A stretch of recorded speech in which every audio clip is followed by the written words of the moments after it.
말씀의 제목은 평화를 만드는 사람들입니다. 평화를 만드는 사람들. 마태복음 5장 9절 우리 함께 읽어볼까요? 자, 시작. 평화를 이루는 사람은 복이 있다.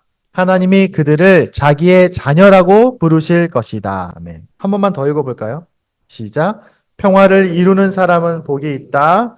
하나님이 그들을 자기의 자녀라고 부르실 것이다.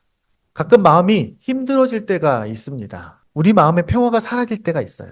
예기치 못한 일들이 있을 때. 우리는 항상 낯선 일들을 만나게 되고요. 그리고 당연히 우리가 익숙하지 않고 내가 당장 내 마음대로 할 수 없는 일이 생기면 당연히 평화가 깨집니다. 직장에서 너무 바쁘거나 부담스러운 업무가 되게 많아지면요. 내 마음의 평화가 깨지더라고요. 학교에서 시험이나 혹시 프레젠테이션이 있거나 이러면 그거 걱정하느라 내 마음의 평화가 깨지곤 합니다. 가족이나 친구나 동료들과의 관계가 어려워지면 또 내 건강에 문제가 생기거나 해결되지 않은 내 과거의 고통이나 상처가 가끔씩 올라오면 우리의 마음의 평화가 깨집니다. 우리는 마음에서 평화를 잃어버리게 됩니다.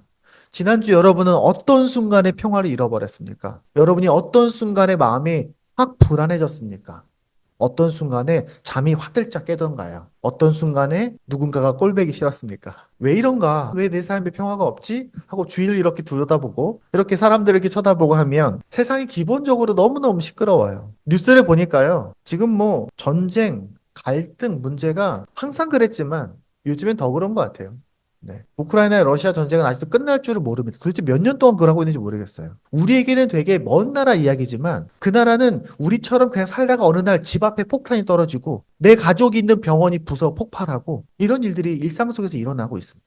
이스라엘은 지금 중동과 전쟁을 키워가고 있어요. 그냥 적당히 잘 마무리할 수 있는 곳인데 문제를 키워가고 있어요. 많은 교회 다니는 사람들이 착각해요. 지금의 이스라엘이 뭔가 하나님의 뜻 안에서 갖고 있지 않을까? 아니요. 거기에는 하나님의 뜻이 없어요. 그 지금에 있는 이스라엘은 우리가 성경에서 읽는 이스라엘랑은 다른 나라입니다. 그들은 야훼의 이름이라고 말하면서 전쟁마다 성경에 있는 단어들을 붙입니다. 하지만 하나님은 그렇게 일하시는 분이 아니에요. 우리나라 북쪽을 보니까 되게 뭐가 날라오죠? 매일? 얼마 전에 우리 산이도 학교에서 봤다고 하는데 풍선에 두둥실 떠서 원래 풍선은 되게 기분 좋은 건데 풍선을 보면 아이들이 와 풍선이다 해야 되는 건데 거기서 뭔가 이상한 쓰레기들이 막 떨어지고 남녀들이 싸우고 부자와 가난한 사람들이 싸우고 정치를 보니 정치인들은 더 말도 못하게 엉망진창이고 다음 주에 교회에서 연합 예배를 드린다고 하는데 무슨 예배를 드리나 하고 얘기를 들어봤더니 싸우자는 얘기밖에 없더라고요.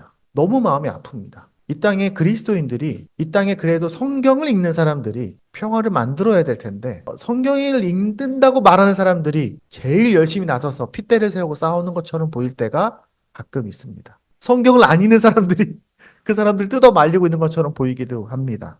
하나님도 알고 계시지 않을까요? 세상이 지금 이 모양 이 꼴이라는 거, 내 삶이 여전히 힘들다는 거 하나님도 알고 계세요. 우리는 그렇게 자주 무너집니다. 이 땅에 지금 예수님이 오시면 평화가 없어졌을까? 예수님 시대에는 평화가 가득했을까요? 아니요. 예수님 시대에도 평화가 없었어요. 예수님이 살던 시대의 이스라엘은 로마 제국이 통치하고 있었습니다. 마치 우리나라가 그 일제강점기 때처럼 로마 제국이 이스라엘을 침략하고 있었고 주위에는 로마 군인들이 지나다니고 있었고 유대인들은 많은 세금을 내고 로마 군인들에게 부역을 해야 했습니다. 게다가 유대인들의 왕도요, 유대인이 아니에요. 혼혈이에요, 혼혈. 혼혈인 사람이 왕을 하고 있었습니다. 헤롯 대왕. 들어봤죠? 그러니까 유대인들이 얼마나 갈등이 심하겠습니까? 쉽게 말하면 우리나라로 치면 저기 외국 사람이 대통령 하고 있는 거예요. 자격이 없는데. 유대인 안에서도 엄청 많이 싸웠습니다. 종교 간에도 싸우고, 너는 로마 사람들이랑 친하지, 너는 로마 사람들이랑 싸우지, 그러면서 엄청 싸웁니다. 우리나라 무슨 친북, 친일 이런 거 얘기하는 것처럼. 심지어 제자들끼리도 싸웠습니다. 제자들끼리도요, 야, 네가 잘났냐, 내가 잘났냐, 내가 예수님이랑 더 친하거든? 이러면서 엄청 싸웠습니다. 예수님 보시면 얼마나 답답했겠습니까? 예수님 시대에도 평화가 없었고요. 지금도 없어요. 오늘 말씀은 굉장히 유명한 말씀입니다. 제가 다시 한번 읽어볼게요. 평화를 이루는 사람은 복이 있다. 하나님이 그들을 자기의 자녀라고 부르실 것이다. 마태복음 5장에는 예수님의 유명한 설교가 있습니다. 그걸 산상수훈이라고 합니다. 들어봤죠? 그 산상수훈의 앞부분에 있는 설교가 팔복이라는 내용이에요. 팔복. 8개의 복에 대한 설교입니다. 이 8개의 복에 대한 설교 중에 7번째 말씀이 바로 오늘 말씀이에요. 다시 말하면 8개의 복은 하나님께 어떤 사람들이 복을 받는가? 라는 것을 얘기할 때의 7번째예요. 그러니까 되게 유명한 말씀입니다. 사랑받는 말씀이에요. 왜? 복 받는다는 얘기니까. 하지만 어느 말씀보다도 참 어려운 말씀이기도 합니다. 이 말씀이 평화를 잃어버린 이 시대 가운데, 우리 마음 가운데 뭐라고 말씀하시는지 한번 들어보기 원합니다. 첫 번째는 평화가 필요한 것을 발견해야 됩니다. 지금 한번 자기의 마음을 돌아봅시다. 내 마음 어디에 평화가 없던가? 내 마음 어느 부분에 평화가 없던가? 사람들이 평화를 잃어버리면 어떤 일이 벌어질까요? 내 마음 평화가 없어지면요. 먼저 생각이 부정적으로 바뀌어요. 혹시 내가 요즘에 계속 부정적으로 생각하고 부정적으로 느끼고 계속 부정적으로 생각하게 된다면 내 마음 평화가 없는 겁니다. 그리고 그렇게 평화를 잃어버리면 자신감이 떨어져요. 자존감이 무너져요. 그러니까 남이 하는 말을 별거 아닌데도 상처를 더 받아요. 그럼 사람들이 신뢰하지 못하게 되겠죠. 자신감이 떨어지니까. 사람이 신뢰하지 못하고 주변의 사람들 다 불평불만하게 됩니다. 제가 문제야. 이게 문제야. 저 사람 왜 나한테 이렇게 얘기하지? 계속해서 생각이 부정적으로 바뀐다는 거죠. 긍정적으로 될 거라 생각하지 않아요. 다른 사람들은 야, 이거 괜찮게 되는 것 같은데? 라고 말하지만 아니야. 이거 이렇게 될지도 몰라. 이렇게 될 수도 있어. 저 사람 나에게 사실은 미워하는 것 같아. 음모가 있는 것 같아. 이거 저 사람이 나를 음해한 거 아니야? 이러면서 사람들에 대한 신뢰들을 깨지게 됩니다. 저도요, 사실은 예전에 제 마음 평화가 깨지니까 저도 계속 긍정적인 기대를 하지 않게 되더라고요. 부정적으로 될 거라고. 맨날 걱정, 의심이 많은 거예요. 뭘 하면은 이렇게 되면 어떡하지? 이렇게 아무도 이걸 안 해주면 어떡하지? 이 문제가 깨지면 어떡하지? 누가 안 오면 어떡하지? 하면서 그 약간 부정적 예측이 머릿속에 가득한 거죠. 그게 전부가 아닌데. 그럼 그게 진행되면 어떻게 됩니까? 내 언어가 바뀌고요. 내 표정이 바뀌어요. 사람들이 알아차려요. 아, 지금 저 사람이 마음에 평화가 없구나. 제 마음에 평화가 깨지면 누가 제일 먼저 알아볼까요? 제 아내가 제일 먼저 알아봅니다. 여보, 일로 와. 하더니 인상을 피워가면서 제 말을 이렇게 이마에 이렇게 주름을 피면서 무슨 일 있어? 뭐 먹을래? 이러면 이제 마음 평화가 이렇게 찾아옵니다. 요즘에 이렇게 그래서 옥수수를 이렇게 삶아주면 평화가 이렇게 찾아옵니다. 그러면 나중에 어떻게 되냐? 관계가 틀어져요. 이거를 극복하지 못하면. 그때 평화를 못 알아채지 못하면 불편한 일이 생깁니다. 네. 근데 어디서 제일 먼저 생길까요? 불편하면요. 제일 먼저는 가정에서 생깁니다. 언제나 그래요. 언제나 평화가 깨지면요. 내 가족들이 제일 불편해집니다. 부부 가운데 괜히 쓸데없이 마음이 상하고요. 부모 자녀가 한 번씩 웩 소리를 지릅니다. 배우자에게 예쁘게 말을 안 하게 돼요. 그리고 자녀들은 부모들에게, 부모님은 자녀들에게 뾰족한 말을 하기도 합니다. 사실 내가 살면서 인생에서 가장 예쁘게 말해야 되는 사람은 가족이에요. 제가 항상 얘기하죠. 여러분이 가장 정성스럽게 대해야 되는 사람은 배우자고요. 여러분이 가장 신경 써서 한마디 한마디 하는 사람들이 부모 자녀들입니다. 쉽지 않지만 그렇습니다. 그걸 잊어버리면 안 됩니다. 왜 이런 일이 벌어지냐? 심리학 용어들이 많이 있는데 그 중에 하나가 감정전이라는 게 있어요. 디스플레이스먼트. 그게 뭐냐면 스트레스를 받으면요. 내 스트레스가 넘어가는 거예요. 예를 들면 이런 겁니다. 아빠가 직장에서 상사가 막 소리를 질렀어요. 이게 뭐야? 보고서 다시 써! 드라마에서 많이 봤죠? 그러면서 보고서를 촥 던집니다. 그러면은 보고서를 촥 맞으면서 아빠가 스트레스 받죠? 그럼 집에 왔어. 집에 왔는데 엄마한테 뭔가 국이 짜. 오늘 이게 왜 이래? 그러면서 소리를 확 지르는 거죠. 아, 불가능한 일인가요? 안 된가요, 혹시? 그러니까 어떤 드라마에선 그럴 수 있죠. 네, 어떤 드라마입니다. 그럼 엄마가 짜증이 났어요. 왜 이래, 이 사람? 그러면 갑자기 옆에서 아들이 지나가다가 문을 꽝 닫아요. 야, 너! 그러면서 아들한테 한마디 쫙 하죠. 그럼 아들이 그 엄마가 괜히 짜증을 확 내니까 자기도 기분 나빠졌죠? 그러면서 지나가다가 강아지가 자기 발을 툭 밟고 지나갑니다. 그럼 강아지를 땅 차면서 이 녀석이 하면서 강아지를 꽝 차요. 그럼 강아지가 화가 나서 짜증을 나서 동네를 돌다가 다른 작은 강아지를 앙 물어버리는 거죠. 네. 부정적인 감정이 한 곳에 머물지 않아요. 부정적 감정의 가장 큰 특징은 연쇄적으로 넘어갑니다. 감정전이라고 해요. 이거는 우리 삶에서 너무 자주 볼 수 있어요. 너무 많이 경험합니다. 그래서 사실은 내가 어딘가에 스트레스를 받았으면 그 스트레스 갖고 집에 오면 안 돼요, 사실은. 다른 사람한테 풀면 안 돼요. 근데 사실 사람들이 이거 생각 잘 안 하게 되죠. 그러니까 의식하는 게 필요합니다. 그럴 때는 멈춰서서 생각해야 돼요. 아, 내 안에 평화가 깨졌구나. 사실 차분하게 생각하지 않으면 나 스스로 속이기도 하거든요. 내가 나를 속여요. 그래서 우리가 밖에 나가 집에 들어올 때 혹시 내가 짜증이 가득히 있는 상태에서 문을 연다면 집에 문을 열 때 생각해야 돼요. 내 짜증이 내 가족들에게 가지 않기를. 오히려 내 가족들을 더 소중하게 대해주면 그 가족들이 나를 위로해 주거든요. 사실은. 어쩌면 그때 아까 그 아빠는 짜증이 가득히 났을 때 집에 가서 맛있게 밥을 먹으면서 아내와 대화를 하면서 그 짜증을 풀 수도 있었을 거예요. 엄마는 가끔 아빠한테 했지만 아들이랑 조곤조곤 이야기하면서 혹은 아들과 뭔가 이야기하면서 아들하고 풀 수도 있었을 거예요. 그 아들은 오히려 받았던 그 스트레스를 강아지와 놀아주면서 풀었을 수도 있습니다. 하지만 우리가 우리의 삶의 평화를 깨졌다는 것을 제일 잘 발견하시는 방법이 뭡니까? 하나님을 생각하는 거예요.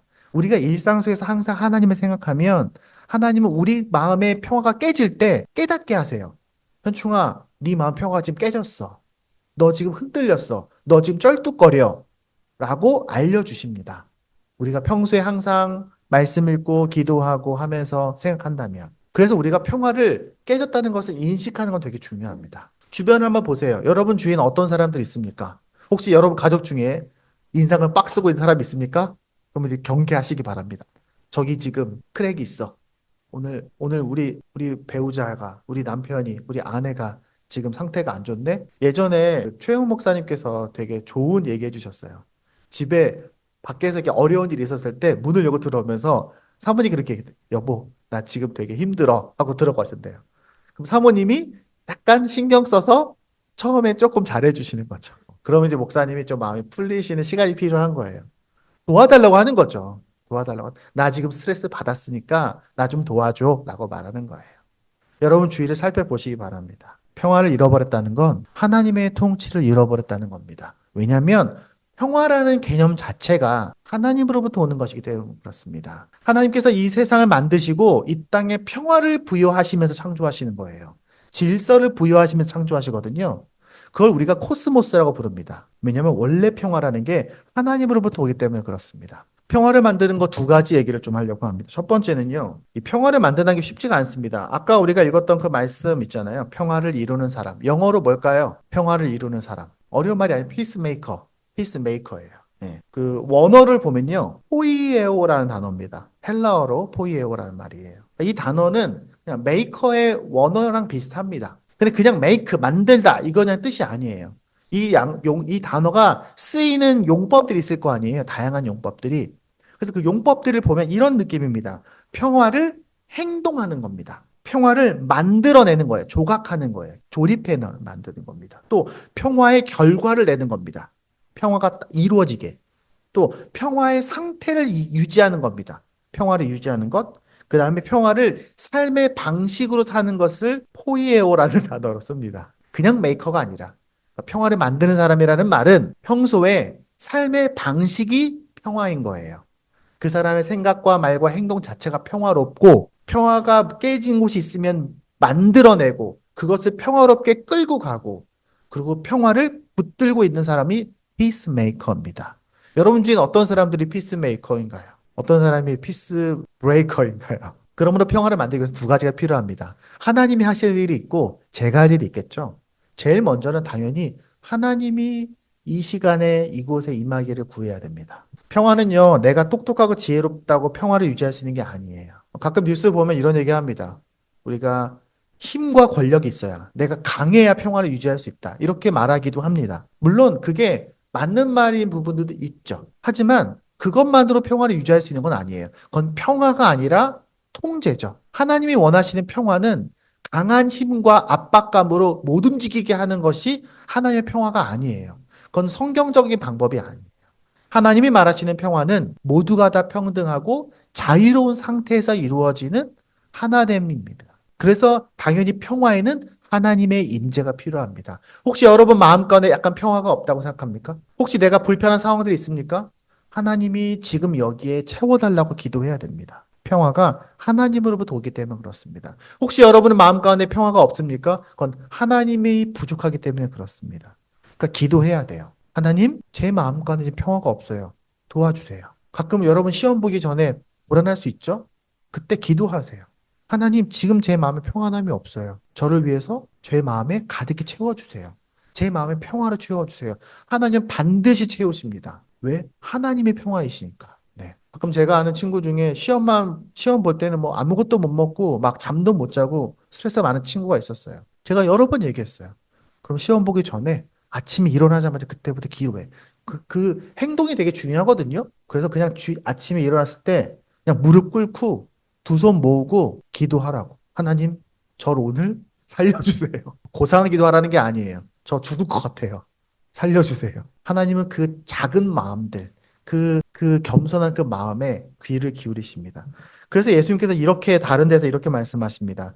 나는 평화를 너희에게 남겨준다. 나는 내 평화를 너희에게 준다. 내가 너희에게 주는 평화는 세상이 주는 것과 같지 않다. 너희는 마음에 근심하지도 말고 두려워하지도 말라. 근데 하나님만 하신 일입니까? 하나님이 임하신 모든 게 다 해결됩니까? 안 그렇죠. 우리도 해야 될 일이 있어요. 예전에 셰퍼드 라이프 할 때 이거 배웠습니다. 우리한 삶의 평화를 깨우는 게 뭐가 있습니까? 평화를 깨는 것들. 거기서 우리 두 가지 배웠습니다. 첫 번째는 칼과 같은 것들이 있습니다. 평화를 깨는 것 중에.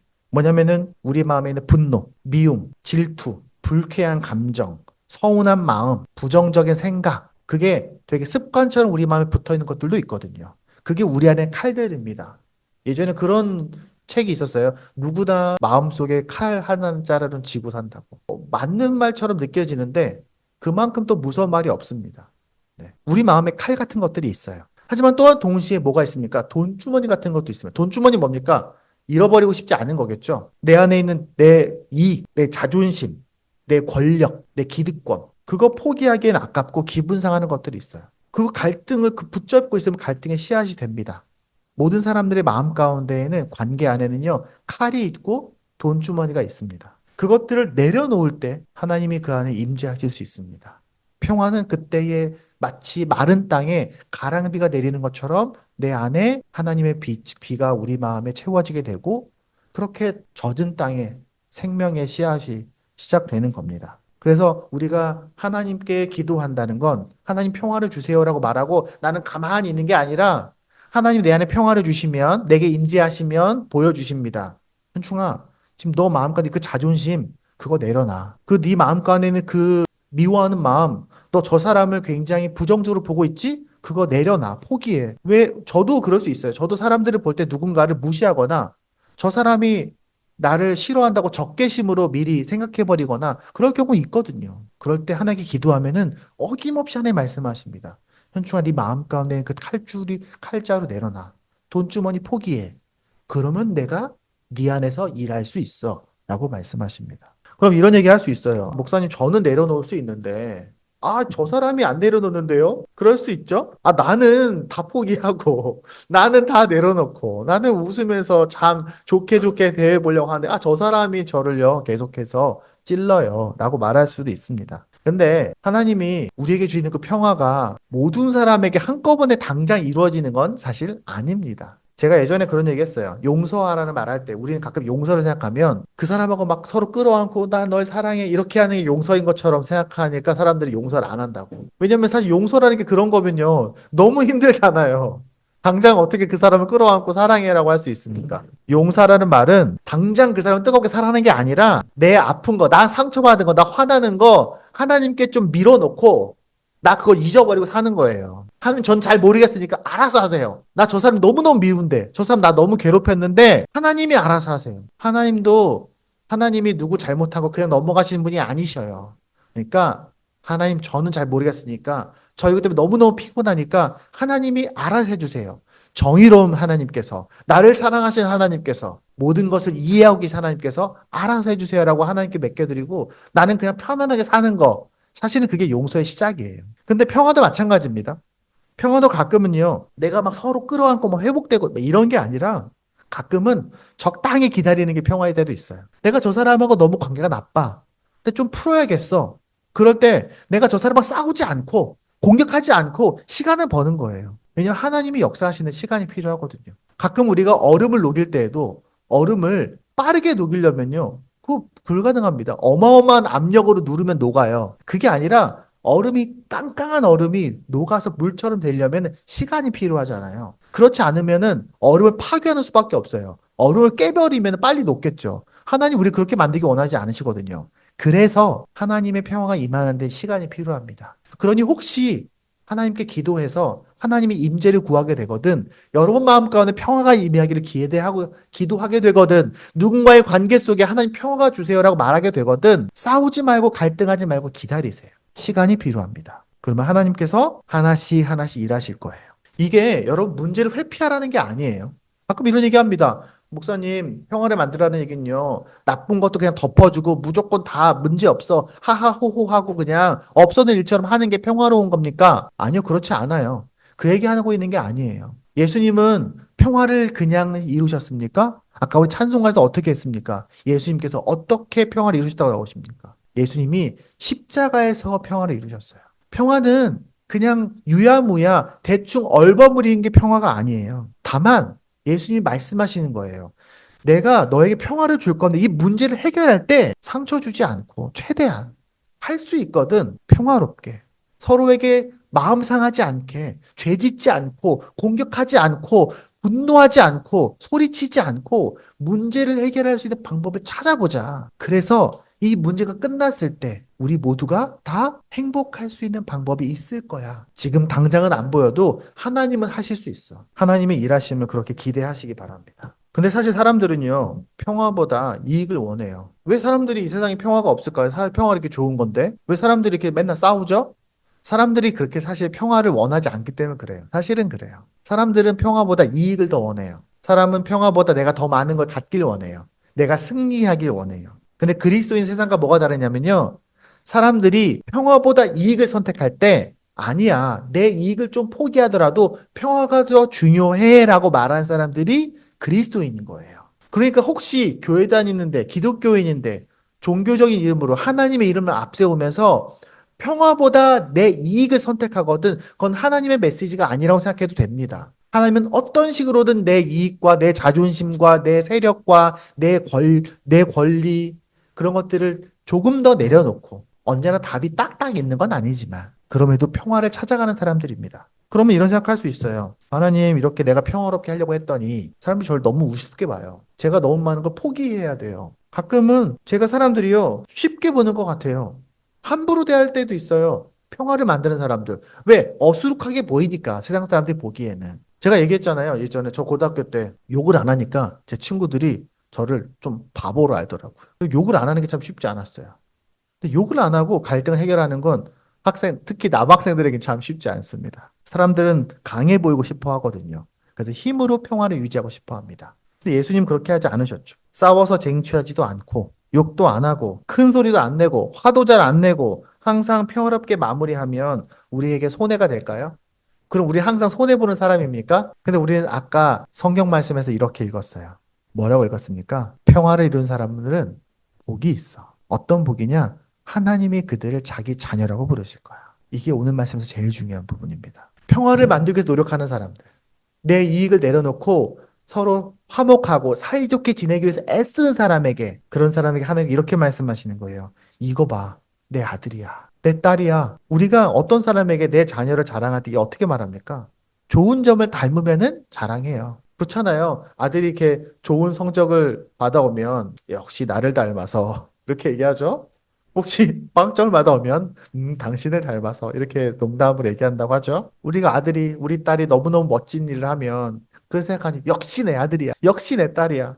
나를 닮았어. 이러잖아요. 여러분 평화를 만드는 건 쉽지 않지만 반드시 큰 축복이 있습니다. 우리가 희생하고 포기하고 애쓰는 것보다 훨씬 큰 축복이 하나님께서 반드시 주어질 거예요. 하나님이 여러분을 자랑스러워 하실 겁니다. 하나님이 세상 속에서 이건 내 자녀야, 내 딸이야. 이거 봐. 진짜 멋지지? 라고 자랑하실 겁니다. 나를 닮았어? 라고 말씀하실 거예요. 우리가 하나님의 방법으로 사랑으로 평화를 만들어내면 세상은 우리를 통해서 하나님을 보게 될 겁니다. 저 사람 봐봐. 왜 저 사람 저렇게 행동하지? 아, 그래, 맞아. 하나님이 저런 분인가 보다. 옛날 중세시대 때 유럽 군인들이 십자가를 그 깃발을 세우고 싸울 때 중세의 그 중동 사람들은 이렇게 생각했습니다. 십자가를 들고 오는 사람들은 싸우는 사람들이구나. 서로 싸우고 우리를 괴롭히는구나. 라고 생각했습니다. 아이들은 그렇게 배웠어요.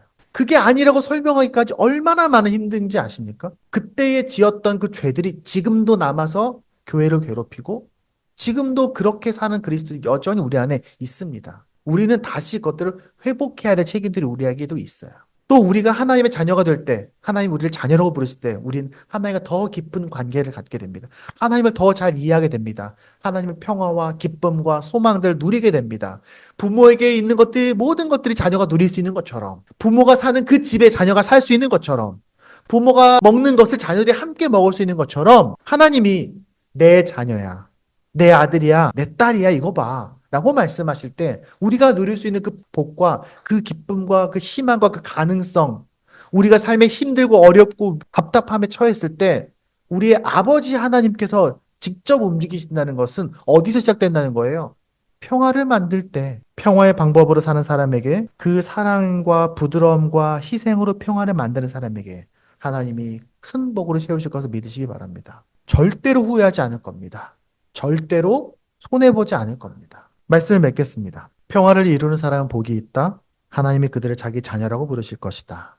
이게 바로 예수님께서 전한 8개의 복 중에 7번째 복입니다. 하나님은 우리에게 복을 주고 싶어 하세요. 근데 세상 사람들이 그 복을 원하지를 않아요. 왜냐하면 하나님이 주시는 복이 당장 눈앞에 보기에는 돈과 명예와 권력을 주는 것처럼 보이지 않거든요. 사람들이 왜 돈과 명예와 권력을 좋아합니까? 이거 가지면 행복해질 거라고 생각하기 때문에 그런 거예요. 돈을 쌓다고 멍술 수 있는 게 아니잖아요. 근데 돈이 있으면 행복할 거라고 생각하는 거예요. 명예가 밥 먹여줍니까? 아니요. 하지만 명예를 가지면 행복할 거라고 생각하는 거예요. 하지만 착각이에요. 사람들은 행복을 포기하고 돈과 명예와 권력을 위해서 달려갑니다. 다른 사람들 행복을 희생하게 하면서 돈과 명예와 권력을 달려가요. 하지만 하나님이 정말 주고 싶어 하는 그 복은 정말로 우리를, 그리고 우리 모두를 행복하게 할 겁니다. 예수님의 8개 복에는 하나님이 복을 주고 싶어 하는데 그 복을 받을 만한 사람들이 나옵니다.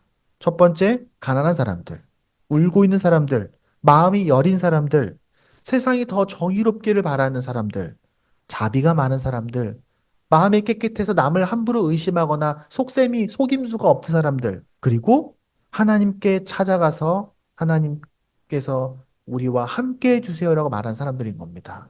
그때 하나님이 내가 너희와 함께 있을 거야.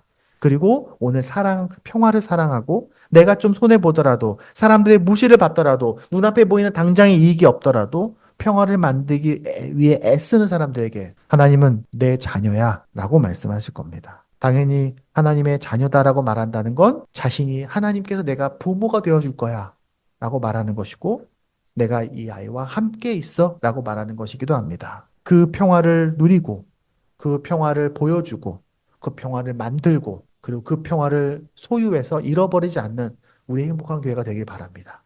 이번 한 주 여러분이 만나는 그 일들, 여러분이 해야 될 일들, 당연히 그 안에는요, 평화가 깨어지는 순간들이 당연히 숨어 있습니다.